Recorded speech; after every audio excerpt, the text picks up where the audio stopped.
Alors, bonsoir tout le monde. Donc, nous allons procéder à l'ouverture de la séance. Donc, aujourd'hui, en l'absence de notre maire, M. Stéphane William, je vais le remplacer et présider la séance du Conseil de ce 8 mars 2022 à titre de maire suppléant. Donc, également, je prends un petit moment pour souligner une journée très importante aujourd'hui, soit le 8 mars, la Journée internationale de la femme.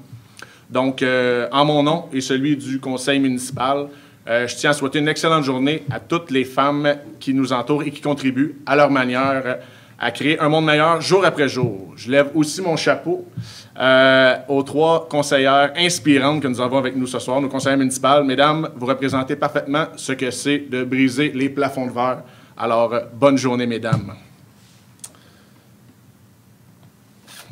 Donc, au point 2. Adoption de l'ordre du jour de la séance. 2.1. Marie-Ève. Approbation de l'ordre du jour de la séance ordinaire du 8 mars 2022. Donc, je me propose d'adopter l'ordre du jour en faisant un petit ajout, donc le point 5.1, entente concernant la subvention de la Ville de Saint-Amable pour le financement du projet d'habitation Maison des aînés de Saint-Amable, ministère des Affaires municipales et de l'Habitation et Société d'habitation du Québec, autorisation. Donc, j'ai besoin du proposeur. C'est Marie. Marie-Ève est appuyée par Mme Vicky Langevin. Point 3. Approbation et dépôt des procès-verbaux. 3.1. Procès-verbal de la séance du 8 février 2022. Donc, j'ai besoin d'un proposeur, Mme Vicky Langevin, et d'un appuyeur, Mme France Gosselin. Donc, en point 4, approbation des comptes du mois. 4.1. Liste des paiements à ratifier et des comptes à payer. Vicky. Oui. Alors, comme à chaque mois, je peux vous mentionner la liste des chèques et dépôts à ratifier, les comptes à payer, les engagements et les salaires périodes 3 et 4. Donc, les montants sont respectivement 853 705 et 9 sous, 6 365 225 et 95 sous et 348 137 et 9 sous. Alors, il est proposé, évidemment, de ratifier les paiements et effectuer et d'approuver les comptes à payer et aussi d'autoriser la trésorière à émettre les chèques nécessaires. J'aimerais vous donner, comme à l'habitude, quelques petites informations. Il y a des engagements qui sont plus onéreux, donc, en toute transparence, nous aimons ça, vous en faire part. Donc, pour l'ARTM, c'est un montant de 449 971. C'est des quotes-parts. CMM, même chose, quote-part, au montant de 95 225. Et le gros montant, c'est la construction d'ERIC pour la mise aux normes des étangs, un montant de 3 114 192. Ensuite, excavation ESM pour le déneigement 2022, 288 898. Et la régie de police, également notre quote-part 2022, au montant de 1 957 767. Alors, merci, Vicky. J'ai besoin d'un proposeur, Mme France Gosselin, et appuyé par M. Robert Gagnon. Point 5, Administration générale. 5.1, entente concernant la subvention à la Ville de Saint-Amable pour le financement du projet d'habitation Maison des aînés de Saint-Amable, ministère des Affaires municipales et de l'Habitation et Société d'habitation du Québec. Robert. Oui, c'est le point qu'on a rajouté à l'ordre du jour de tout à l'heure. Nous avons été informés qu'on pourrait bénéficier d'un montant supplémentaire pour le projet Habitation Maison des aînés, qui va être ici de l'autre côté de la rue, en face de l'Hôtel de Ville. Donc, avec ce nouveau montant-là qui est disponible, il faut refaire une autre résolution. On en avait fait une auparavant pour accepter d'autres montants, mais là, il y en a un supplémentaire, donc on fait une autre résolution là-dessus.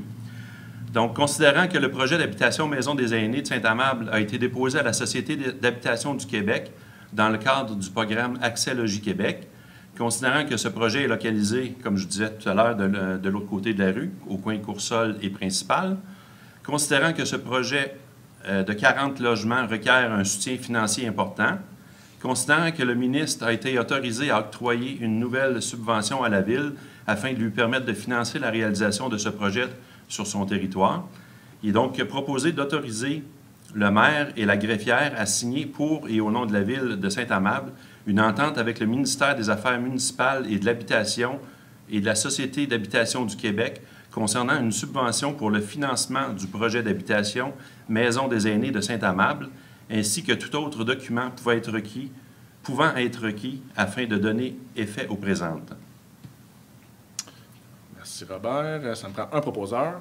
Mme France Gosselin, appuyée par Mme Vicky Langevin. Donc, point 6, communication. 6.1, recherche de prix RP-22-006-CO. Équipement audiovisuel de vidéoconférence et webdiffusion pour la salle du conseil. Fourniture, installation et services. Donc, à notre contrat, Vicky. Alors, dans le but de continuer à diffuser les séances vidéo, donc nous avons eu l'idée je cherche le mot, d'acheter des équipements, merci beaucoup. Donc, pour qu'on puisse continuer, parce qu'on veut être sûr de rejoindre le plus de citoyens possible et on trouve que cette façon-là permet à plus de gens de suivre les séances du conseil. Alors, nous avons fait 4 appels, 4 fournisseurs. Nous avons reçu 2 offres et ici, c'est pour octroyer le contrat RP-22-006-CO pour les équipements audiovisuels et vidéoconférences et de web diffusion pour notre belle salle ici. Donc, au plus bas sous-missionnaire conforme, soit SONAV et Incorporé, selon le prix soumis et les conditions du contrat pour un montant de 25 294,50 $, taxes incluses, et d'autoriser le directeur général ou la directrice des communications à signer pour et au nom de la Ville de Saint-Amable le contrat avec SONAV Incorporé. Merci, Vicky. Donc, j'ai besoin d'un proposeur. M. Robert Gagnon, appuyé par? J'appuie. M. Danny Charbonneau. Donc, au point 7, le greffe. 7.1, offre d'achat, vente de terrain sur la rue Réal, lot 5 132 037 du cadastre du Québec. Marie-Ève. Donc, considérant que dans le cadre du plan directeur des parcs et espaces verts, la Ville de Saint-Amable avait procédé à l'inventaire de ces parcs et à la mise en place d'une stratégie de mise en valeur et d'amélioration de ces parcs et espaces verts. Considérant qu'il y avait été recommandé de se départir de certains espaces verts, dont le lot 5 132 037 du cadastre du Québec, où se trouve le parc Sappho, donc sur la rue Réal. Considérant que la Ville a reçu une offre d'achat pour ce lot le 31 janvier 2022, par contre, il y a lieu de refuser cette offre d'achat reçue par la Ville le 31 janvier 2022 et présentée par Pierre Gagné et Karine Kelly pour l'achat de ce lot précité. Donc, au montant de 90 000, taxes et frais en su, et ce, au motif que cette offre ne reflète pas le présent marché, le marché qui est actuel. Là, tout le monde a pu remarquer qu'il y avait une hausse des valeurs. Alors, merci, Marie-Ève. J'ai besoin d'un proposeur. Je propose. M. Danny Charbonneau est appuyé par Mme Vicky Langevin. Donc, en point 7.2, vente des immeubles pour défaut de paiement des taxes municipales 2021-2022, délégation et autorisation. Marie-Ève. Donc, considérant l'entente relative à la délégation de compétences sur la vente des immeubles pour défaut de paiement de taxes citée le 27 novembre 2019, la municipalité régionale du comité de Marguerite-Douville, considérant que toutes les procédures enclenchées suivant l'entrée en vigueur de cette entente sont entreprises par la MRC et régies par le Code municipal du Québec, il y a lieu d'ordonner la municipalité régionale du comité de Marguerite-Douville de procéder à la vente aux enchères pour défaut de paiement de taxes, les immeubles indiqués à la liste produite par la trésorière et soumise au soutien des présentes, laquelle vente se tiendra le 6 juin 2022 à la salle du conseil municipalité régionale du comité de Marguerite-Douville, d'autoriser la greffière à y enchérir et à acquérir ces immeubles pour et au nom de la Ville de Saint-Amable lors de cette vente, d'autoriser la greffière à retirer de la vente aux enchères tous les immeubles inscrits dont le propriétaire acquitte le montant des taxes et des frais avant l'échéance pour la tenue de la vente aux enchères. Merci, Marie-Ève. J'ai besoin d'un proposeur. Mme Vicky Langevin est appuyée par Mme France Gosselin. Donc, point 8, incendie, il n'y avait pas de point ce mois-ci. Point 9, service des loisirs culturels, 9.1, demande d'aide financière, programme d'appel de projet en développement des collections des bibliothèques publiques autonomes 2022-2023, ministère de la Culture et des Communications du Québec. Donc, c'est autorisation et mandat. Robert. Oui, il s'agit ici d'une subvention qui est disponible pour notre bibliothèque. Dans le fond, c'est pour faire de l'achat de livres, matériel, audiovisuel, logiciels et autres. Donc, c'est pour garnir notre belle bibliothèque qu'on a ici. Considérant que le programme d'aide financière Appel de projet en développement des collections des bibliothèques publiques autonomes 2022-2023 du ministère de la Culture et des Communications du Québec, il est donc proposé d'autoriser la production et le dépôt d'une demande d'aide financière dans le cadre de l'appel de projet en développement des collections de bibliothèques publiques autonomes 2022-2023 du ministère de la Culture et des Communications du Québec. Et il est aussi proposé de désigner la directrice du service des loisirs culturels, Mme France Terrien, à agir à titre de mandataire de la Ville de Saint-Amable aux fins de ce projet, y compris pour la signature d'une convention d'aide financière ou de tout autre document requis pour donner effet aux présentes. Merci, Robert. J'aurais besoin d'un proposeur. Mme France Gosselin est appuyée par M. Danny Charbonneau. Donc, en point 10, service de loisirs récréatifs et communautaires. 10.1, demande de financement dans le cadre du fonds En Montérégie, on bouge. Ajout d'une balançoire pour personnes à mobilité réduite. Robert. Oui, il s'agit d'une subvention qui est disponible dans le cadre du programme On bouge en Montérégie. C'est notre collègue ici, France Gosselin, qui a été interpellée par une citoyenne dans son district. Puis elle a été touchée par son histoire. C'est que cette citoyenne avait un enfant avec des problématiques de mobilité, puis elle demandait si on pouvait faire quelque chose pour une balançoire ou autre là, dans un de nos parcs. Donc, France a amené ça à notre comité de loisirs, puis on a pris la décision d'appliquer sur cette subvention possible-là.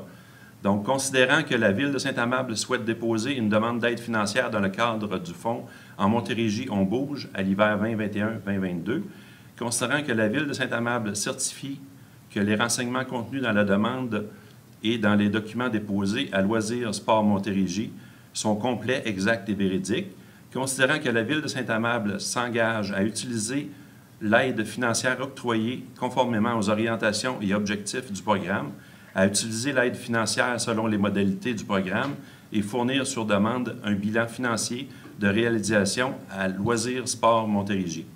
Il est donc proposé d'autoriser la directrice des loisirs récréatifs et communautaires à déposer pour et au nom de la Ville de Saint-Amable la demande d'aide financière dans le cadre du fonds En Montérégie, on bouge et à signer tous les documents adhérents.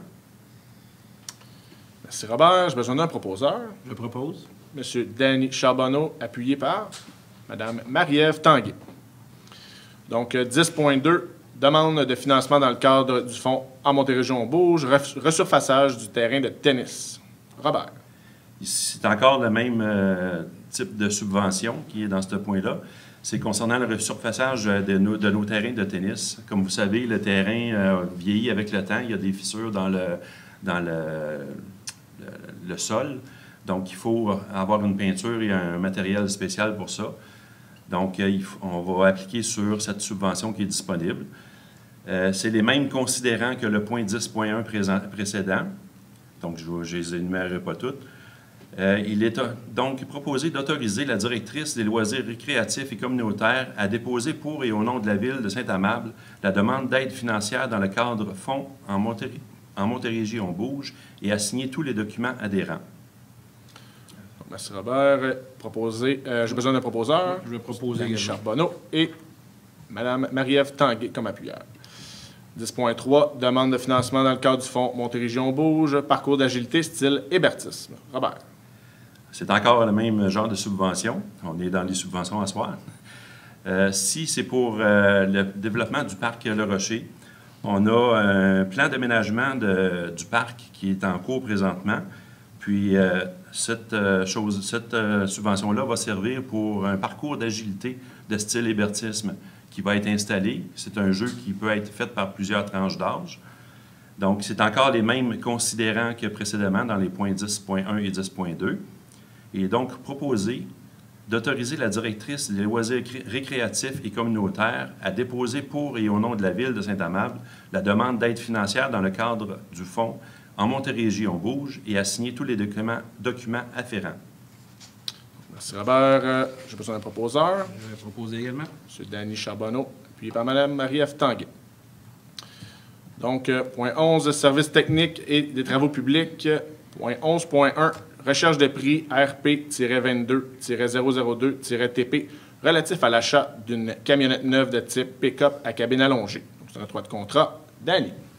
Oui, donc c'est un octroi de contrat pour remplacer une camionnette qui prenait de l'âge. Donc, considérant le règlement 781-00-2021 sur la gestion contractuelle qui permet d'octroyer de gré à gré tout contrat dont la valeur n'excède pas le seuil d'appel d'offres, considérant qu'une recherche de prix en fonction de divers critères comparatifs a été effectuée auprès de plusieurs fournisseurs, il est proposé d'octroyer le contrat RP 22-002-TP relatif à l'achat d'une camionnette neuve de type pick-up à cabine allongée au plus bas soumissionnaire conforme pour l'option d'un véhicule 2022 avec 4 roues motrices, soit Solution Ford Inc., selon les prix soumis et les conditions du contrat pour un montant de 55 913,49 sous, toutes taxes incluses. Ce montant sera pris à même le fonds de roulement. Alors, merci, Danny. J'ai besoin d'un proposeur. Mme Marie-Ève Tanguay est appuyée par Mme Vicky Langevin. 11.2, appel d'offres public APP-22-03-TP relatif à la fourniture et à la livraison de carburant diesel et d'huile à chauffage. C'est un octroi de contrat. Danny. Donc, c'est pour octroyer le contrat pour nos besoins d'énergie fossile, pour le chauffage et le diesel pour nos équipements. Donc, il est proposé d'octroyer le contrat APP 22-003-TP relatif à la fourniture et à la livraison de carburant diesel et d'huile à chauffage au plus bas soumissionnaire conforme, soit Corporation Parkland, pour une durée d'une année, soit du 8 mars 2022 au 7 mars 2023, et ce, selon le prix soumis et les conditions du contrat pour un montant de 57 243,18 taxes incluses. Merci, Danny. J'ai besoin d'un proposeur. Mme Vicky Langevin, appuyée par Mme France Gosselin. 11.3, recherche de prix RP-22-04-TP relatif à la fourniture et la livraison de gaz propane. C'est un octroi de contrat, encore une fois. Excusez-moi. Danny. Oui, donc toujours nos besoins relatifs à l'énergie. On va octroyer le contrat et proposer d'octroyer le contrat ARP 22-004-TP relatif à la fourniture et la livraison de gaz propane au plus bas soumissionnaire conforme, soit les énergies soniques, pour une durée de 3 ans, soit du 8 mars 2022 au 7 mars 2025. Et ce, selon le prix soumis et les conditions du contrat pour un montant de 5 013,48, taxes incluses. Merci. J'ai besoin d'un proposeur. Mme France Gosselin, un appuyeur. M. Robert Gagnon. Donc, 11.4, recherche de prix RP-22-14-TP relative à la fourniture de produits d'entretien ménager. Donc, octroi de contrat. Robert. Oui, ce contrat-là avait pour objectif de fournir et de livrer des produits d'entretien ménager pour une période de 3 années avec 2 années d'option. Donc, conformément à la réglementation sur la gestion contractuelle, la Direction du service technique et des travaux publics a procédé à une recherche de prix auprès de 3 fournisseurs. Il y en a seulement qu'un soumissionnaire qui a déposé une offre conforme. Il est donc proposé d'octroyer le contrat RP-22-014-TP relatif à la fourniture de produits d'entretien ménager au seul soumissionnaire conforme, soit Sanixel Incorporé, pour une durée de 3 ans, soit pour les années 2022, 2023 et 2024, et ce, selon le prix soumis et les conditions du contrat pour un montant de 29 901 et 6 sous, toutes taxes incluses. Merci, Robert. J'ai besoin d'un proposeur. Je propose. M. Danny Charbonneau, et appuyé par Mme Marie-Ève Tanguay. Point 11.5, recherche de prix RP-22-017-TP relatif à l'entretien d'ouverture de portes automatiques de bâtiments. Donc, c'est un octroi de contrat. Marie-Ève. Donc, ici, il y a lieu d'octroyer le contrat RP-22-017-TP relatif à l'entretien d'ouvre-portes automatiques de bâtiments au plus bas soumissionnaire conforme, soit ASSA ABOIL Canada Inc., pour une durée de 2 ans, soit l'année 2022 et 2023, et ce, selon le prix soumis et les conditions du contrat pour un montant de 5 303,22 $, toutes taxes incluses. Merci, Marie-Ève. J'ai besoin d'un proposeur. Mme Vicky Langevin, appuyée par Mme France Gosselin. Point 12, Finances-Trésorerie. 12.1, compte bancaire de la Ville, nomination des signataires et représentants autorisés. Vicky. Oui, suite à la nomination à titre de maire suppléant et mairesse suppléant en rotation que nous avons fait précédemment, donc nous voulons ici ajouter des signataires au compte bancaire, au compte de la Caisse des Jardins. Donc, il est proposé d'ajouter Vicky Langevin moi-même, Mathieu Davio, France Gosselin et Dany Charbonneau. Aux personnes qui étaient déjà autorisées, donc, à ça, Stéphane William, le maire, évidemment. Et il y a également 2 gestionnaires, donc des personnes, des fonctionnaires qui travaillent pour la Ville, soit Jean-Pierre Bouchard, directeur général par intérim, et Josée Desmarais, trésorière. Donc, nommer tous ces gens-là à titre de représentants et signataires autorisés relativement à tout compte actuel ou futur de la Ville auprès de la Caisse des Jardins des Patriotes. En ce qui a trait au pouvoir ci-dessous, que je vais vous nommer, et pour chacun de ces 2 pouvoirs-là, il doit toujours avoir un élu et un fonctionnaire. Donc, pour signer et approuver tout retrait, document ou pièce justificative, et signer tout document ou toute convention utile pour la bonne marche des opérations de la Ville. Merci, Vicky. Donc, j'ai besoin d'un proposeur. Mme France Gosselin, appuyée par M. Robert Gagnon. Point 13, urbanisme. 13.1, règlement 712-31-2022, modifiant le règlement de zonage 712-00-2013 afin de créer la zone H138 à même une partie de la zone C27, et de créer une grille des usages et normes pour la zone H138. Pour adoption, Dany. Donc, comme Mathieu le disait, c'est une adoption. Il est donc proposé d'adopter le règlement 712-31-2022, modifiant le règlement de zonage 712-00-2013 afin de créer la zone H138 à même une partie de la zone C27 et de créer une grille des usages et normes pour la zone 138 telle que soumise. Merci, Dany. J'ai besoin d'un proposeur. M. Robert Gagnon, appuyé par Mme Marie-Ève Tanguay. Point 13.2, demande de dérogation mineure au 124 rue du Locle, parcelle 2, lot 5 975 863 du cadastre du Québec 2022-001-DM France. Oui, alors ici, considérant que les citoyens ont été invités par demande écrite à se faire entendre sur cette demande, conformément à l'arrêt 2021-054 du ministre de la Santé et des Services sociaux en date du 16 juillet 2021, et ce, dans le contexte de la pandémie de la COVID-19. Considérant qu'aucun commentaire n'a été reçu durant la période de consultation écrite qui s'est déroulée jusqu'au 8 mars à midi, considérant que la demande a pour but de permettre la création d'un lot, donc une 2e parcelle, ayant une profondeur de 23,60 mètres, alors que l'article 6.2.1.1 du règlement de lotissement numéro 649-10 prévoit que la profondeur minimale requise est de 30 mètres. Donc ici, on a une profondeur insuffisante de 6,4 mètres. Par contre, j'ajoute que la superficie totale du terrain rencontre les exigences réglementaires.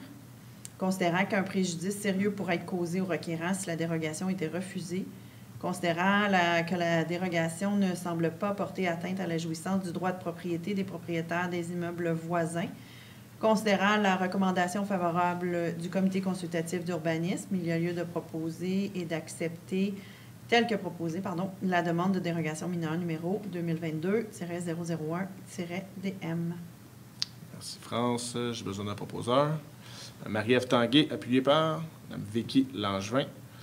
Donc, en 13.3, demande de dérogation mineure au 649 rue Étienne, parcelle 3, lot 5 975 1297 du cadastre du Québec, 2022-003 DM France. Alors ici, toujours avec les mêmes considérants que les citoyens ont été invités, évidemment, à se faire entendre sur la demande dérogatoire présente, considérant qu'aucun commentaire n'a été reçu, considérant cette fois-ci que la demande a pour objet de permettre la création d'un lot ayant une largeur de 16,19 mètres, alors que les articles 6.2.1.1 et 6.6.5 prévoient que la largeur minimale requise pour un lot d'angle, donc un coin de rue, est de 17 mètres. La largeur est insuffisante de 0,81 mètres. Oui, voilà. Et donc, toujours considérant qu'un préjudice pourrait être causé au requérant si la dérogation était refusée, considérant que la dérogation ne semble pas porter atteinte à la jouissance du droit de propriété des propriétaires des immeubles voisins, et toujours considérant la recommandation favorable du comité consultatif d'urbanisme, il y a lieu d'accepter tel que proposé la demande de dérogation mineure numéro 2022-003-DM. Merci, France. J'ai besoin d'un proposeur. Madame Marie-Ève Tanguay, appuyée par Mme Vicky Langevin. Au 13.4, modification d'une demande de PIA 505 rue principale, lot 5 978 212 du cadastre du Québec 2022-001 PIA. Danny. Donc, oui, ce point-là, c'est pour modifier une demande de PIA qui avait déjà été autorisée pour la propriété du 505 rue principale, ce qui se trouve être le point S au point de Bourgeois et Principal.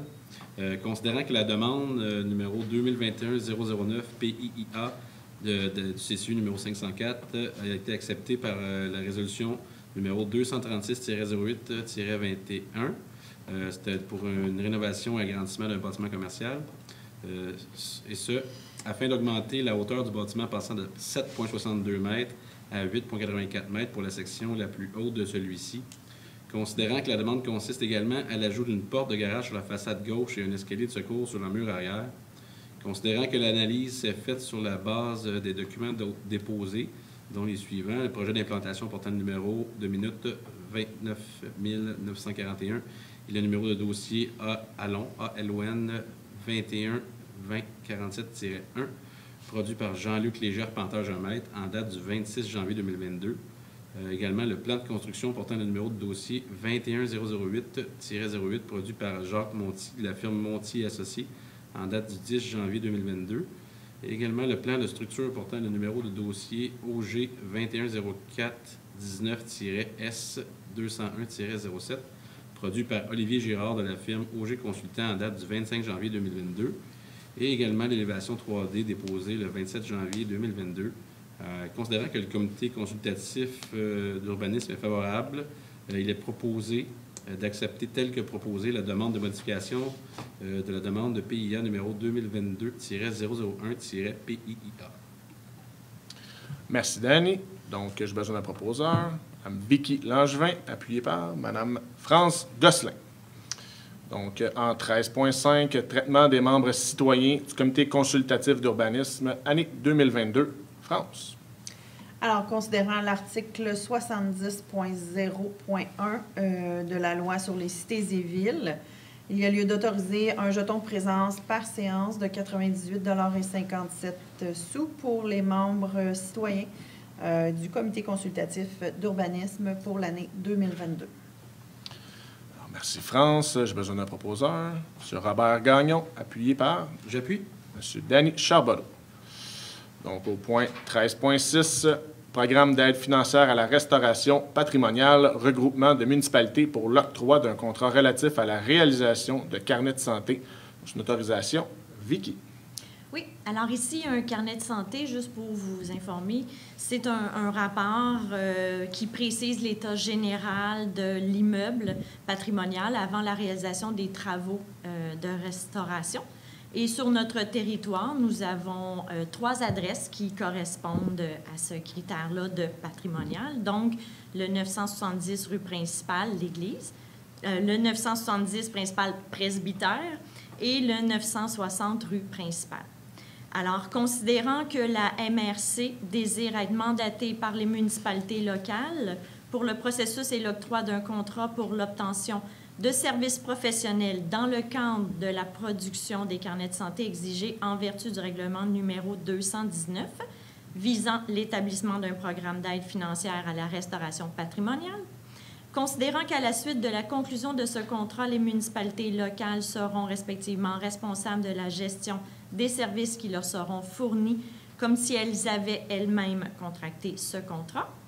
Alors, il est proposé ici de participer au regroupement de municipalités pour l'octroi d'un contrat relatif à la réalisation de carnets de santé dans le cadre du programme d'aide financière à la restauration patrimoniale, d'accepter que la municipalité régionale de Comté de Marguerite-Diouville procède à la conclusion d'un contrat pour le regroupement relatif aux services professionnels nécessaires dans le cadre de la production des carnets santé exigés en vertu du même règlement 219 et d'accepter qu'à la suite de la conclusion de ce contrat, la Ville de Saint-Amable soit responsable de la gestion des services qui lui seront fournis et par qu'elle-même, comme si nous avions, comme je disais tantôt, je répète un peu, comme si nous avions nous-mêmes contracté ce contrat. Merci, Vicky. Donc, j'ai besoin d'un proposeur. Mme Marie-Ève Tanguay, appuyée par Mme France Gosselin. Donc, 13.7, poule urbaine et potager en cours avant. Renouvellement de projet pilote. Danny. Oui, donc, considérant que le règlement de zonage ne permet ni la garde de poules pondeuses en zone urbaine, ni l'aménagement de potager en cours avant, considérant que la garde de poules pondeuses et l'agriculture urbaine gagnent en popularité auprès de la population depuis quelques années et davantage depuis le début de la pandémie, considérant que l'orientation de certains terrains résidentiels ne permet pas un enseignement optimal en cour arrière pour l'aménagement d'un potager, considérant que le conseil municipal souhaite tenter l'expérience avant d'acquiescer officiellement à ces demandes et de procéder à des modifications réglementaires,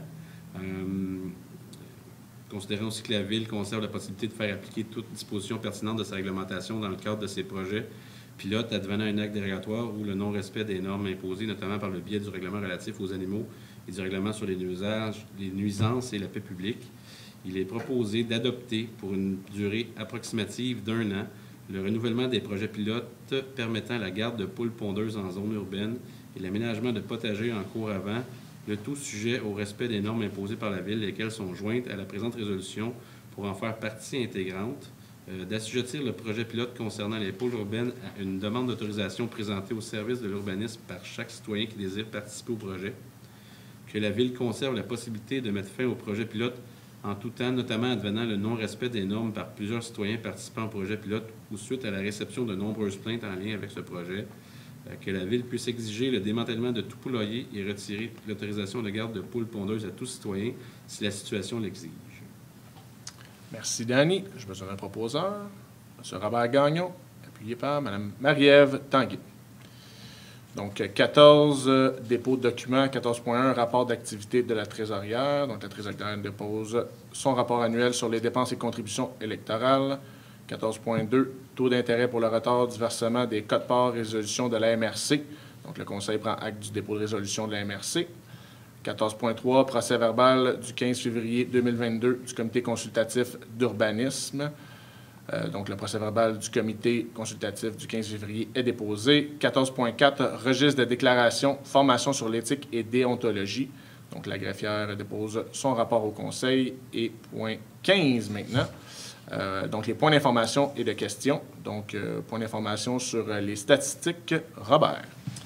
Oui, concernant le nombre de permis et certificats émis du 1er janvier au 28 février, il y a eu 22 permis et certificats d'émis pour une valeur totale des travaux de 4 771 968, comparativement à 2 599 705 l'année passée pour la même période.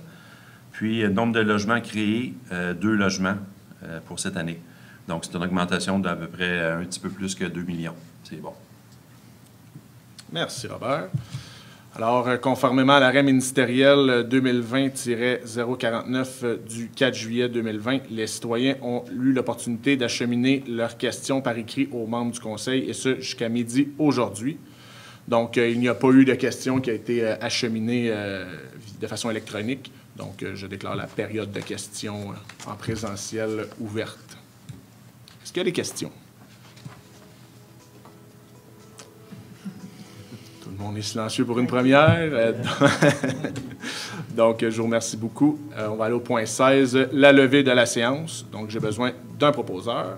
Je propose. Madame France Gosselin, et appuyée par Madame Vicky Langevin. Merci beaucoup. Bonne soirée tout le monde.